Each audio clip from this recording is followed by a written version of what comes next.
Today, I want to talk to you about the single most transformative thing that I did to become a comfortable, fluid improviser and electric guitar player. And it's something that you can do in your own playing relatively easily.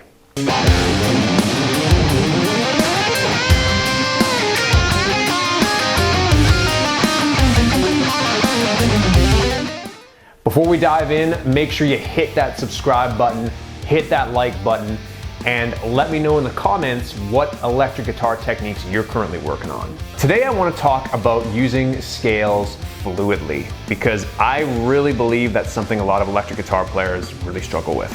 A lot of guitar players learn the 5 positions of the pentatonic scale, or even just maybe less than 5, maybe they just learn a couple of them. And they also learn what we call diatonic scales, which are like your 7-note, more traditional scales, like for example, a G major scale is a diatonic scale. And the thing is when we play pentatonic scales, which have 5 notes in them, these scales often are arranged with 2 notes happening on each string, and it's relatively easy to play expressively. Like if you have 2 notes on a string, you can kind of slide between notes, and once you get really comfortable with the scale positions, you can kind of go back and forth between the positions. I'm just kind of playing around there, but it's a little easier to get like a expressive sort of tone happening. It's not bad, and you can get a lot of mileage from that.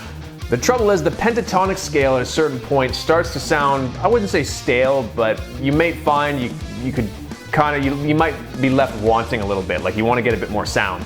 If you only improvise in the pentatonic scale, it might start to get a bit samey after a while, although you can get a lot of mileage out of just strictly improvising from the pentatonic. So from there, folks often go into like these diatonic scales, but the challenge is a lot of times they kind of play them, either they use the cage system or like a 3-note per string system, and they become very stiff. A lot of times it's kind of choppy what's going on there. What I want you to try doing is to essentially practice blending these 2 scales. So I'm just going to stick in the key of G major for today, just keep it simple, but really try to visualize and blend the G major scale and the G major pentatonic scale across the fretboard. Practice them sort of both at the same time and use them both when you're improvising, and practice sort of flipping between them. So for example, and I'm going to have some licks that you can learn to help you out with this, and also a bit of like some sample sort of improvisation all tabbed out for you to try out. But the premise is if I have like a pentatonic sort of box, or a couple of pentatonic boxes connected, those sound really good on their own, but if I'm really fluid in my scales and I really know my diatonic scales, in addition to the pentatonic boxes, I should be able to play a little bit in the pentatonic and hit a note that comes from the diatonic scale. In other words, when I hit that 7th fret of the B string, that note there, in the key of G major, that note, I temporarily switched from the major pentatonic scale and went into just the G major diatonic scale. And being able to kind of hop in and out of the scale will give you so much more creative flair. Let's try another one. So there, I hit this little flare on the high E string there, and that 8th fret that I hit there, that is the perfect 4th, which is another note that's found in the diatonic G major scale, but not in the G major pentatonic scale. And throwing that in, it's simple, but throwing that in really adds a little bit of extra flair. You can of course experiment, but the thing is you got to sit down and do the work. So what I'm going to drill down into is I'm just going to demonstrate these separate G major pentatonic positions and G major diatonic scale positions and how the notes and fingerings really blend in together. And then I'm going to get into some more musical examples and licks that you could check out. But if you grab your guitar and if you do this work of taking these separate scales and actually putting the extra work in to combine and integrate them, you're going to be rewarded with great sounding guitar playing. If you don't do this and you just kind of treat them as separate scales, it's likely these tools are going to kind of be no more than that for you. They're just going to be scales.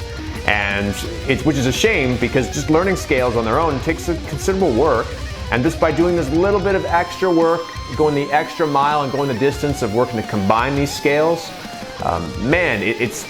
it's like you make the transformation from being kind of like a noodly sort of guitar player into like a real musician who improvises with total freedom. The trade-off's worth it, in my opinion. The extra time is worth it. Okay, so here's my position 1 of the G major pentatonic scale. The key is being able to visualize the additional notes that make up the G major scale, G major diatonic scale, in and around this pentatonic shape.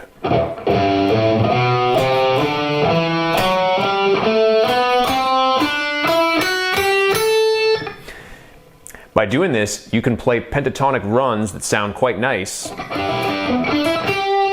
but then throw in some extra dynamics and melody by adding those diatonic scale notes in as needed. Great sound. Here's my next scale position of the G major pentatonic scale. Just like the previous position, I'm able to visualize those notes in and around the pentatonic position.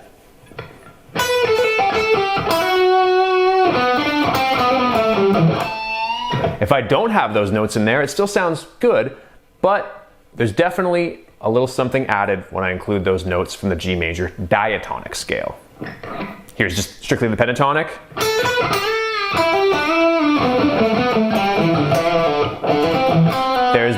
There's the extra notes from the diatonic. Here's the next position of the G major pentatonic scale. And descending with those notes added.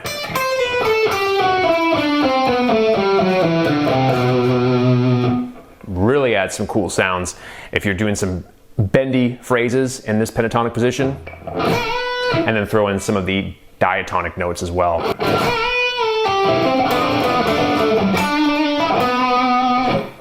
Here's the next pentatonic scale position. And some G major diatonic notes that you can visualize in and around that.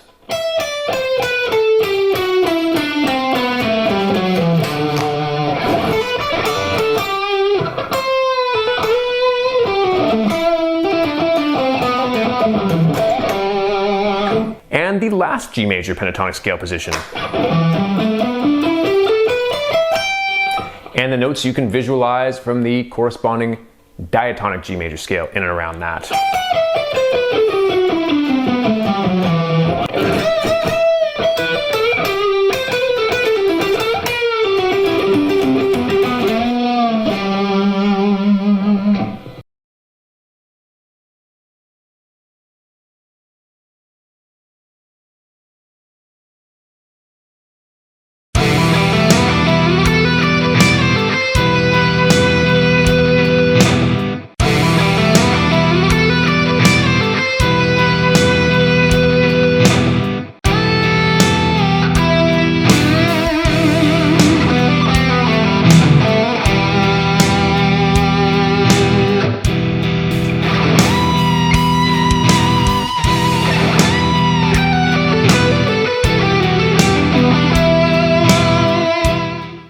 Next up, we'll look at sort of more of a full-fledged improvisation that blends some of the scale mixtures and techniques discussed today. Check it out.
Thanks for checking out this video. Remember to give us a like or a subscription or a positive comment if you enjoyed what you saw here.